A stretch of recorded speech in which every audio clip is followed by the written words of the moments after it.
1991 year. The red flag over the Kremlin comes down. The Cold War is officially over.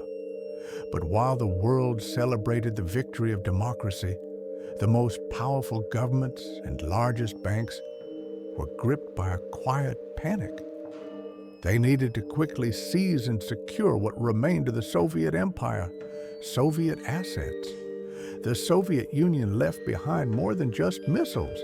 It held vast stockpiles of gold, platinum, precious metals, and most critically, strategic reserves of weapon-grade uranium and plutonium.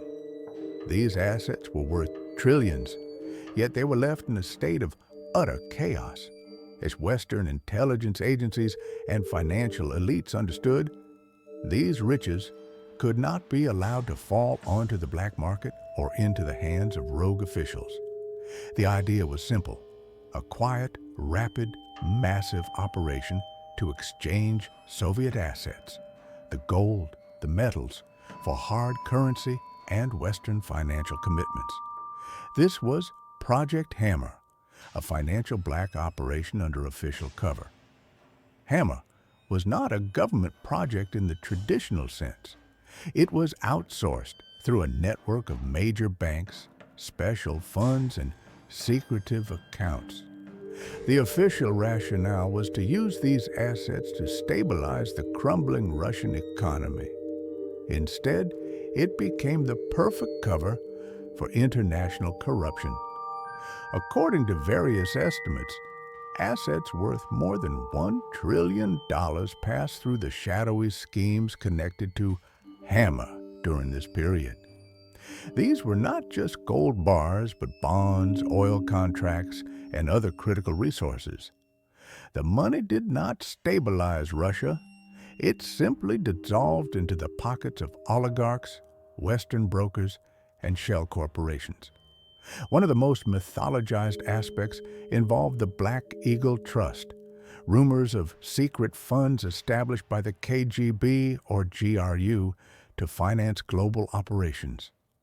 Regardless of their authenticity, Project Hammer became the ideal vehicle for laundering these myths and the cash they represented, effectively legalizing criminal capital under the guise of state assets.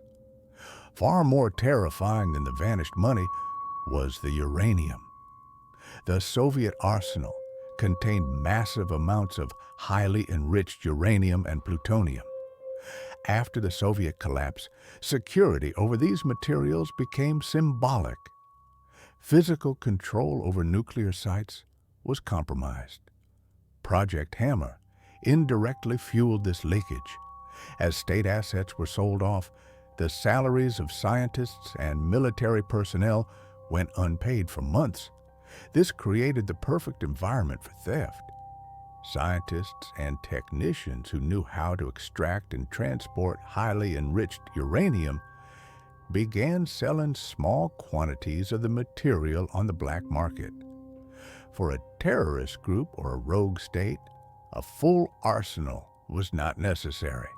A small amount of weapon-grade material was enough to build a dirty bomb or a crude nuclear device. CIA reports from the 1990s confirmed smugglers were offering enough uranium for several warheads on the black market.